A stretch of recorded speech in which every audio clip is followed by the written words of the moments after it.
नमस्कार दोस्तों, आज की यूट्यूब क्लासेस में आप सभी का स्वागत है। दोस्तों आज से आपके प्रैक्टिस सेट आपके न्यू स्टार्ट कर रहे हैं, जो कि आपके एग्ज़ाम हर उस एग्ज़ाम के लिए इम्पोर्टेंट है जो आपके रेलवे एग्ज़ाम हो चाहे एसएससी हो, जो भी एग्ज़ाम आप तैयारी कर रहे हो। जिसमें दोस्तों रीजनिंग सब्जेक्ट आपकी कॉमन सब्जेक्ट है, जिसमें क्वेश्चंस आपसे 20 से 25 क्वेश्चंस आपसे इम्पोर्टेंट यहाँ पे देखने को मिलेंगे। और आपको बता दूँ दोस्तों, इसमें आपको आसान ट्रिक के साथ आपको 2 सेकंड में आपको ये क्वेश्चंस आपको हल करना बताएँगे, यानी नए-नए लॉजिक के साथ आपको यहाँ पे बताया जाएगा। तो आइए चलते हैं प्रैक्टिस सेट की तरफ। और यहाँ पे पहले क्वेश्चंस को देखने जैसे आपका पहला इंपॉर्टेंट क्वेश्चंस है, जैसे दी गई आकृति में कितने त्रिभुज हैं? ये आपको अक्सर पता होगा, जैसे पीछे तैयारी जितने भी बच्चे पीछे तैयारी कर रहे हैं, उनको अच्छी भली-भाँति पता हो ट्रिक के अनुसार हमने किस प्रकार से बताया था, उसे यहाँ पे आप देख सकते हो। तो यहाँ पे देखेंगे क्वेश्चंस को, जैसे दोस्तों यहाँ पे इस प्रकार की आपको आकृति दिख रही है, तो आपको क्या करना है दोस्तों, यहाँ पे 1 जैसे यहाँ पे 2 3 और दोस्तों 4 ये आपके 4 हुए, हमने यानी कि सभी को आपस में जोड़ेंगे, यानी 4 3 5 और 4 आपका कितना हो गया दोस्तों, 5 और 5 10 हो गए। यानी यहाँ पे आपके जो त्रिभुज हैं आपके 10 हैं। किस प्रकार से आप यहाँ पे भी देख सकते हो, जैसे हमने आपको पहले बताया था, आपको पहले क्वेश्चन को अच्छे से समझाने की कोशिश करूँगा। जैसे यहाँ पे दोस्तों एक एक आपका त्रिभुज ये है, और इसमें दोस्तों ये इस प्रकार से आपको कर दें तो यहाँ पे कितने हो जाएँगे, 2 3 हो जाएँगे, यानी 1 यहाँ पे, 2 यहाँ पे और 1 आपका पूरा वाला 1 यहाँ पे, इस प्रकार से। तो ये आपके कितने हो गए दोस्तों, 3 हो गए।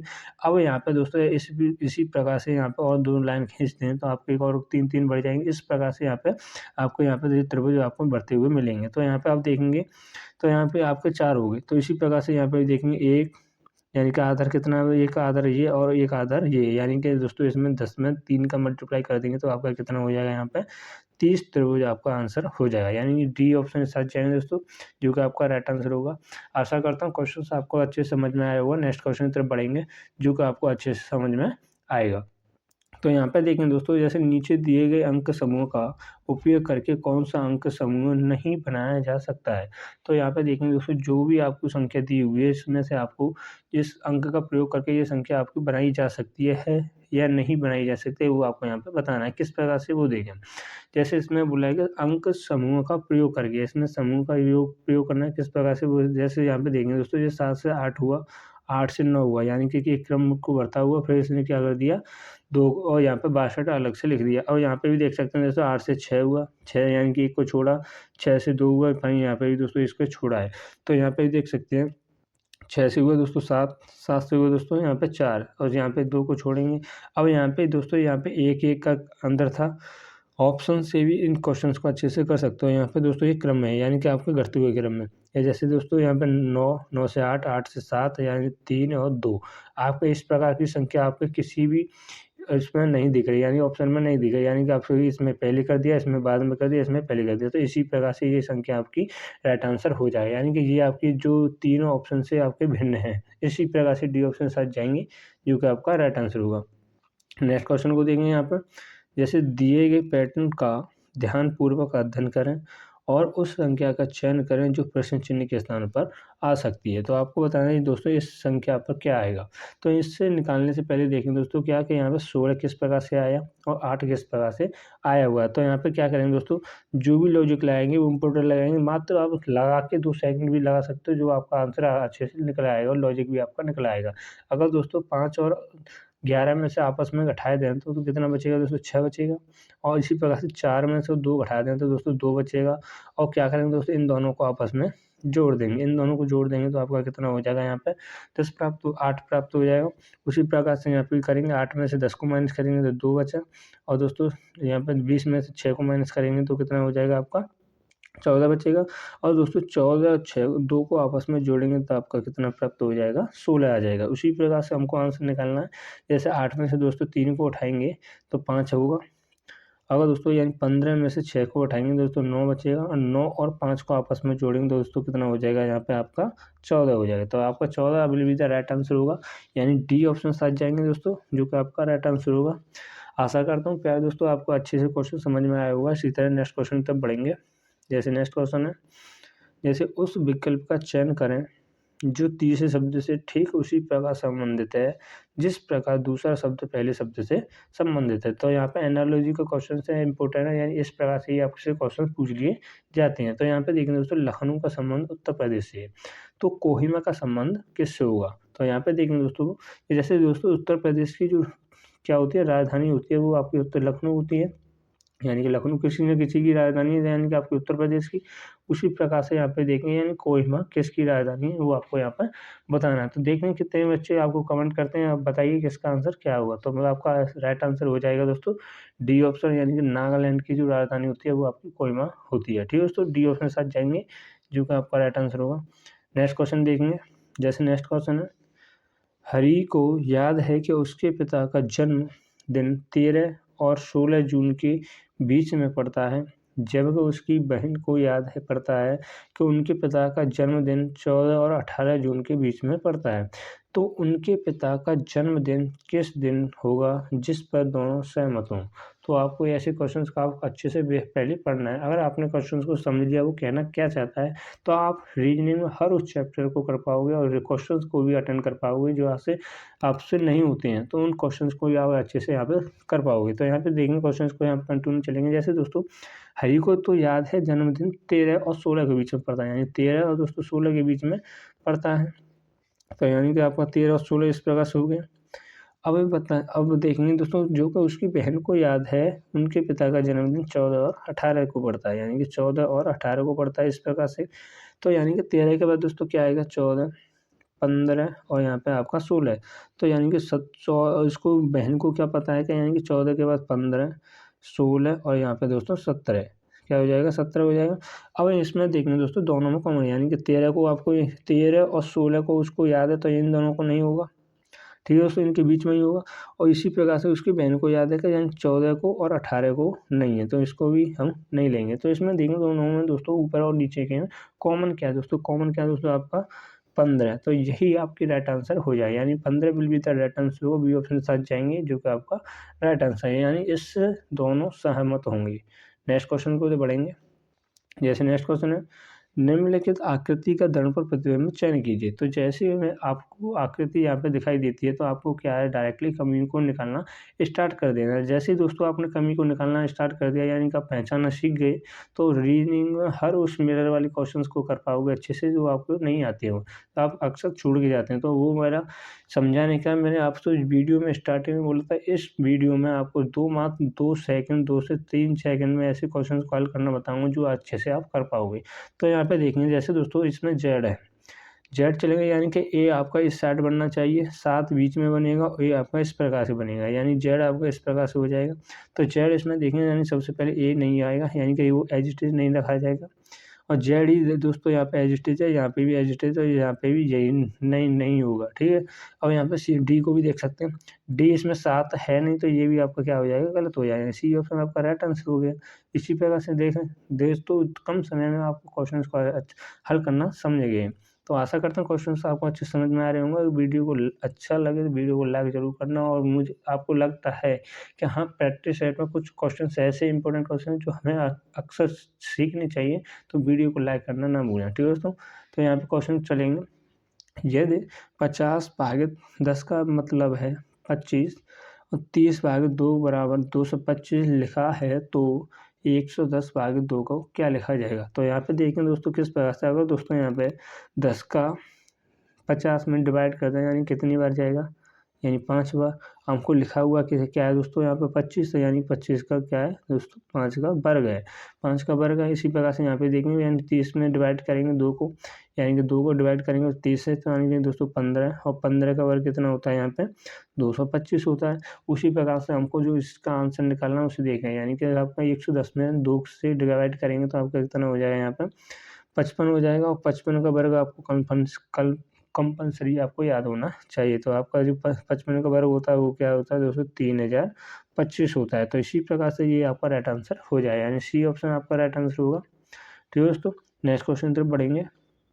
जैसे नेक्स्ट क्वेश्चन है, उस विकल्प का चयन करें जो तीसरे अक्षर से ठीक उसी प्रकार संबंधित है जिस प्रकार दूसरा अक्षर पहले अक्षर से संबंधित है। जैसे दोस्तों एनालॉजी क्वेश्चन से जैसे मैंने अभी आपको पीछे क्वेश्चन जो कराया था आपको राजधानी के अनुसार पूछा गया था, इस पर भी आप देख सकते हो किस प्रकार से आपको क्वेश्चन देखने को मिलता है। तो यहाँ से दोस्तों कूल को HTTOQ लिखा जाता है, तो रूट को किस प्रकार से लिखा जाएगा, यानी यहाँ पे आपको बताना है। तो यहाँ पे देखेंगे दोस्तों, सी आपका किस स्थान पर आता है, 3 पर आता है, और एच आता है दोस्तों 8 पर। पहली स्थान को भी देख सकते हैं, यानी दोस्तों इसमें 5 को प्लस किया गया। उसी प्रकार से अगर दोस्तों आर में दोस्तों 5 को प्लस करेंगे, यानी आर होता है दोस्तों 18 पर, और 18 में दोस्तों 5 को प्लस करेंगे तो आपको कितना हो जाएगा, 23 हो जाएगा। और 23 पर आप जानते हो क्या होता है दोस्तों, डब्लू आता है। अब देखेंगे दोस्तों, यानी ओ को यहाँ पे टी लिखा, अगर दोस्तों यहाँ पे भी हम कर दें टी, यानी ओ को क्या लिखेंगे यहाँ पे, टी लिख दिया। अब लास्ट वाली को देखेंगे दोस्तों, एल से हुआ ओ, एल से हुआ दोस्तों, एल आता है 10 पे, ओ होता है दोस्तों 15 पे, यानी कि आपका 5 को प्लस किया। इसी प्रकार से टी में दोस्तों 5 को प्लस करेंगे तो आपका कितना हो जाएगा, 22 आ जाएगा। तो यही आपका राइट आंसर हो जाएगा। ठीक है दोस्तों, आपको ये क्वेश्चन से ऐसे ही आपको अच्छे से समझने की ज़रूरत है। तो इसी प्रकार से सी ऑप्शन सच जाएंगे, जो कि आपका राइट आंसर होगा। नेक्स्ट क्वेश्चन तरफ बढ़ेंगे। जैसे नेक्स्ट क्वेश्चन है कि एक कतार में खड़ी राज्यपाल का स्थान बाएं से 70वां और उसका स्थान दाएं से 30वां है, तो बताइए कतार में कुल कितने व्यक्ति खड़े हैं। तो आपको यहाँ पे बताना है, किस प्रकार से वो देखें। तो यहाँ पे देखें किस प्रकार से वो देखें। जैसे दोस्तों अगर से यहाँ पे 70वें स्थान से, यानी बाएं से एक कोई कतार है, इसमें बाएं से 70वां स्थान, यानी बाएं से इधर से 70वां स्थान है, और दाएं से कितना है दोस्तों, 30वां स्थान है। तो ये हुआ। अब यहाँ पे टोटल आपके कितने हुए दोस्तों, यहाँ पे 100 हुए। और इसमें बोला एक ही किसी भी एक बाएं से जोड़ें, यानी कि कतार में कुल कितने व्यक्ति खड़े हैं, तो आपको यहाँ पे बताना है। बाएं से इतने हैं, तो इसमें पूछा है, तो इसमें जैसे दोस्तों राज्यपाल अगर बाएं से खड़ा है तो क्या करेंगे दोस्तों, एक को माइनस कर देंगे, यानी किसी भी एक साइड से जोड़ेंगे, तो जिससे लगा के उसे गिनेंगे आगे का, वो क्या हो जाएगा, यहाँ पे माइनस हो जाएगा। यानी इस प्रकार से इसका आंसर क्या हो जाएगा, 99 हो जाएगा, यानी बी ऑप्शन के साथ जाएंगे, जो कि आपका राइट आंसर होगा। नेक्स्ट क्वेश्चन तरफ बढ़ेंगे। जैसे नेक्स्ट क्वेश्चन है, दिए गए कथनों में से कौन सा निष्कर्ष कथनों का तार्किक रूप से अनुसरण करता है। जैसे दोस्तों यहाँ पे देखने, जैसे सभी बोतलें पेंसिल हैं, और यहाँ पे आपको कथन, जो भी कथन दिया हो उसके अनुसार आपको उसका क्या है दोस्तों, वैनारिक बनाने। वैनारिक से वो अच्छे से बना लेते हो तो आपको अच्छे से क्वेश्चन को सॉल्व कर पाओगे। जैसे दोस्तों सभी जो बोतल हैं, बोतल को बी से, पेंसिल हैं दोस्तों यानी पी से।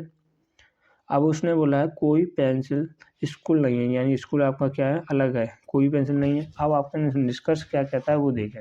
जैसे दोस्तों कोई बोतल स्कूल नहीं है, यानी कि सही है, कोई बोतल स्कूल नहीं है, स्कूल अलग है, बोतल भी अलग है। और यहाँ पे जैसे कोई बोतल यानी कि कोई स्कूल बोतल नहीं है, ये भी आपका सही है, यानी कि कोई बोतल आपकी कोई भी स्कूल नहीं है। तो उसने बोला कुछ पेंसिल स्कूल हैं, कुछ पेंसिल क्या है दोस्तों, स्कूल है नहीं है, यानी कि पेंसिल अलग है, स्कूल भी अलग है, यानी कि ये निष्कर्ष क्या कहता है, गलत कहता है। तो अनुसरण आपका क्या कहता है, अनुसरण केवल 1 और 2 ही करते हैं, यानी डी ऑप्शन सच जाएंगे, जो कि आपका राइट आंसर होगा। नेक्स्ट क्वेश्चन तरफ बढ़ेंगे दोस्तों। जैसे यदि स्टार का अर्थ है गुणा, डॉलर का अर्थ है प्लस, हैशटैग का अर्थ है भागित, और सी एट द रेट का अर्थ है माइनस, तो निम्न व्यंजन का मान क्या होगा। तो आपको ये बोर्ड मैथ्स के नियम के अनुसार ये कैलकुलेशन आनी चाहिए, जो कि आपके लिए इंपॉर्टेंट है, जो समय को आपको बचाएगी। तो यहाँ पर आपको जैसे 36 360, हैशटैग का अर्थ क्या है दोस्तों, भागित 24 करेंगे, और डॉलर का अर्थ है दोस्तों प्लस 56 करेंगे, और स्टार का अर्थ है दोस्तों 5 गुणा 5 करेंगे, और सी का अर्थ है दोस्तों 48। तो इस प्रकार से यहाँ पर कर देंगे। अब आपको ये कैलकुलेशन आनी चाहिए, यानी सबसे पहले बोर्ड मैथ्स के नियम अनुसार इन्हें कैलकुलेशन को करते हो तो आपका आंसर एक ही बार में सटीक आंसर आपको मिल जाएगा। यानी 24 12 से काटेंगे 2 बार, और 12 से काटेंगे दोस्तों 3 बार, यानी 30। और यहाँ पे देखेंगे 30 और 2 को काटेंगे 15 बार, यानी कि आपका कितना होगा, यहाँ पर 15 हो गया, 15 इस प्रकार से प्लस, और 56 गुणा 5 करेंगे दोस्तों, यानी 56 गुणा 5 आपको यही आना चाहिए। इसी प्रकार 5 के 30, 55 25, और आपका 28 माइनस 48 इस प्रकार से। अब दोस्तों यानी कि 280 में से, और इसको जोड़ सकते हो या 48 को जोड़ दो, यानी 200 इस प्रकार से घटाएंगे, यानी कि 280 में से केवल 48 को माइनस कर लेते हैं, यानी इस प्रकार से भी कर सकते हो, वैसे भी आप कर सकते हो। तो इस प्रकार से करेंगे तो यानी कि आपका जो आपके लिए ये कुछ साफ कर दूँ, जिससे कि आपको अच्छे से समझ में आ सके। ठीक है, उसी प्रकार से यहाँ पे देखेंगे, जैसे 280 में से 48 को माइनस करेंगे, 280 और माइनस के 48 करेंगे दोस्तों, तो आपका 2 जो आपका 4 यानी कि आपका 3 और 2 यानी कि 232। 232 में दोस्तों क्या करेंगे, 3 15 को जोड़ देंगे। 232 में दोस्तों 3 और 15 को जोड़ेंगे तो आपका कितना हो जाएगा, 247। तो 247 आपका राइट आंसर हो जाएगा, यानी ए ऑप्शन साथ जाएंगे जो कि आपका राइट आंसर होगा। नेक्स्ट क्वेश्चन को देखेंगे। जैसे नेक्स्ट क्वेश्चन है जिसमें दोस्तों आपको कोडित किया गया है, जो भी आपके क्वेश्चन पूछे जाते हैं वो इम्पोर्टेंट है। जैसे एक कूट भाषा में स्टेटमेंट को TUBUFNFO इस प्रकार लिखा जाता है, तो बैंकिंग को क्या लिखा जाएगा। तो आपको यहाँ पे आपको जो लॉजिक है वो आपको यहाँ पे दिख रहा होगा किस प्रकार से वो देखा। जैसे दोस्तों यानी S से T हुआ यानी एक को प्लस किया गया, T से U हुआ, A से B हुआ और T से E हुआ, यानी यहाँ तक आपका N से O हुआ। तो यहाँ पे दोस्तों आपको एक को प्लस किया गया, यानी T से दोस्तों V हुआ, यहाँ पे दोस्तों 2 को प्लस किया है। यानी पूरे श्रेणी में पूरे जो अल्फ़ाबेट दिया है उसमें आपको एक को प्लस करना है और जो लास्ट काला है उसमें क्या है दोस्तों 2 को प्लस करना है। तो इसी प्रकार से यहाँ पे देखें बैंकिंग को क्या लिखा जाएगा।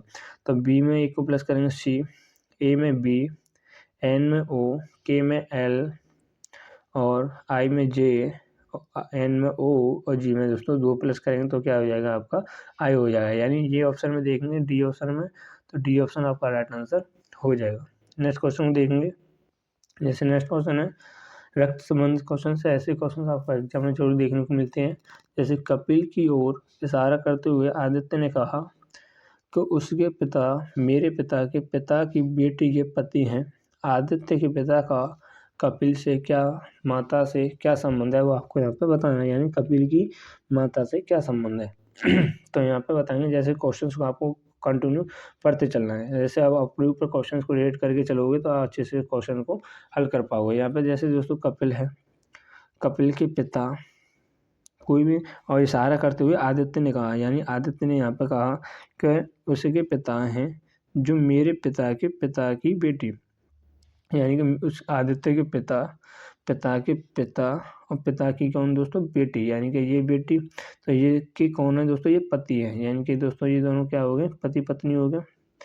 अब उसने पूछा आदित्य के पिता, जो आदित्य के पिता ये का जो कपिल से क्या संबंध है, आदित्य के पिता का कपिल से क्या संबंध है। तो यहाँ पे आपको अच्छा लग रहा होगा ये दोस्तों। अगर यहाँ से पिता की पत्नी ये, उसकी बेटी ये और बेटे और इसका ये कौन हो गया दोस्तों, इसका और इसका क्या संबंध होगा, ये दोस्तों यहाँ पर आपको बताना है। तो ये दोस्तों आपका क्या हो जाएगा, भाई का हो जाएगा, यानी C ऑप्शन साथ जाएंगे जो कि आपका राइट आंसर है। नेक्स्ट क्वेश्चन तो पढ़ेंगे। नेक्स्ट क्वेश्चन है उस बेन आर्य का चयन करें जो निम्नलिखित वर्गों के बीच संबंध को सही निरूपित करता है। जैसे दोस्तों सोना, चांदी, आभूषण। आपको किसी भी प्रकार का बेन आर्य नहीं बनाना था तो यहाँ पे आप समझ सकते हो किस तरह से वो देखें। सबसे पहले देखेंगे दोस्तों सोने का। हमने दोस्तों यहाँ पे सोने का बेन आर्य बनाया। अब किसका बनाएंगे दोस्तों, चांदी का। यानी चांदी का बेन आर्य बनाने से पहले क्या देखेंगे, सोने से कोई भी संबंध है या नहीं। तो यानी कि चांदी से सोने का कोई संबंध नहीं, तो ये आपका अलग हो जाएगा। अब यहाँ पे देखेंगे दोस्तों आभूषण। आभूषण का बैनर बनाने से पहले क्या देखेंगे, चांदी से और सोने से कोई भी संबंध नहीं है या नहीं है। यानी आभूषण आपके चांदी के भी होते हैं, सोने के भी होते हैं। यानी कि आपको क्या हो जाएगा, आभूषण का इस प्रकार से बन जाएगा। यानी कि सोने के कुछ आभूषण तो सोने के भी होते हैं, कुछ आभूषण आपके चांदी के भी होते हैं। इस प्रकार से आपका बैनर बन जाएगा। ठीक है दोस्तों, आशा करता हूँ ये क्वेश्चन आपका ऑप्शन नंबर B के साथ जाएंगे जो कि आपका राइट आंसर होगा। और आज की क्लास को यहीं पर विराम देते हैं और आशा करता हूँ जितने भी क्वेश्चंस मैंने कराए वो आपको अच्छे लगे होंगे। आपकी और भी यहाँ पे रीजनिंग की प्रैक्टिस सेट भी और यहाँ पे इम्प्रूवमेंट हुई होगी। तो इसी के साथ जय हिंद, जय Bharat, thanks for watching video.